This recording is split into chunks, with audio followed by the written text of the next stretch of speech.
Good evening, Cardiff. I've waited all my life to say, go on, go on, go on. Thank you, Ed. Are we any Irish people in the room this evening? All together, on Will Cadagam, Dulgadi and Laharis, Moshe the Halle. The Irish people in this room have just asked you collectively for permission to go to the toilet. This is an expression we learn in school, and it's about the only Irish we remember for the rest of our life. You get two people together from Ireland, they will always say that to each other.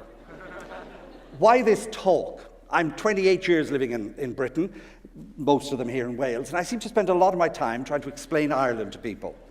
I've got to explain that in Ireland, the word feck and its first cousin, fuck, are not curses.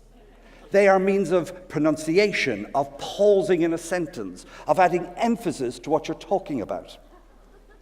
So what is Ireland really about? We have the Ireland of Ireland, consisting of the Republic of Ireland, created in 1949, got freedom from the British Empire after 800 years of oppression in 1922. The rest of Ireland is this little bit in the north called the North of Ireland, and that is actually part of Great Britain and Northern Ireland. The Republic is a separate country. And if I have explained that once, I have done it 1,000 times to people. So why Father Ted?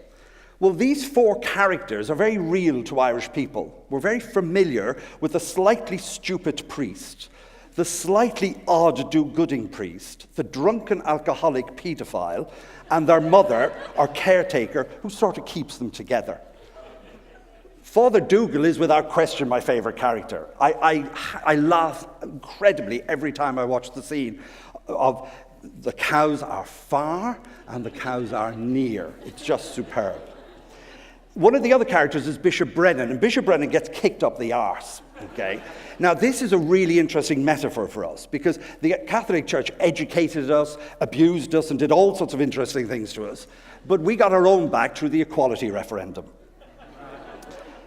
Now, no talk about Ireland would be the same without Guinness, unless you're in Dingle, of course, where it's Gnós. You go into a pub and ask for a pint of Gnós, and actually you're asking for a pint of sex, because Gnós is the Irish for sex. And of course we've got to talk about the Song for Europe competition within Father Ted. This is a slight sly on our massive, massive achievement of winning the Eurovision more than anybody else in the history of the world. Likewise, we've also won amazing sporting occasions. I'm absolutely certain that every sporting occasion Ireland goes to, we win the Audience and Crowd Supporters Award rather than any cups. Except we did beat the All Blacks recently. Hey! Ireland is also a very old country. Some of our monuments are 8,000 years old. That's much older than your Stonehenge and the pyramids in Egypt. But where would we be without the Irish mammy? We've also got Mrs. Brown, equally important Irish mammy. Her role in life is to look after the priests and feed them endless cups of tea and sandwiches. And this famous expression, of course, go on, go on, go on.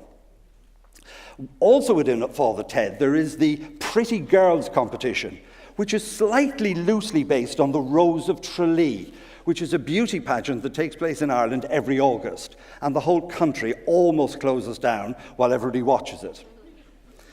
Graham Norton made his TV debut on Father Ted. And he, along with many, many other Irish people, have come across to Britain to be part of the broadcasting setup here. But of course, Father Ted didn't get everything right. Food in Father Ted is depicted as heaps of sandwiches, forgetting the amazing salmon and dairy that we as a country produce, let alone our world-quality beef. And food is very poignant for Irish people. 150 years ago, 1 million people died in Ireland of hunger, and 1 million people emigrated. So when you look at these two characters, you can explain them in some small way by the fact that their great-grandparents may well have been part of that famine, may well have personally suffered. So their fight for social justice around the world is directly linked to the famine. Ireland is also a massive fan of Europe. I've not met an Irish person yet who understands how the feck ye guys voted for Brexit. We've frickin' done it, and now we've got to cope with the shit that's going to cause. But listen, to end, very simply, Mrs. Doyle says everything is solved with a cup of tea, and Ireland drinks more tea per head of the population than any other nation in the world. She does in fact say that every problem is solved by tea, including the fact that Jesus Christ had a cup of tea on the cross just before he died. Ladies and gentlemen, that's my Ireland. Thank you very much. Thank you. Well done, sir. Hey.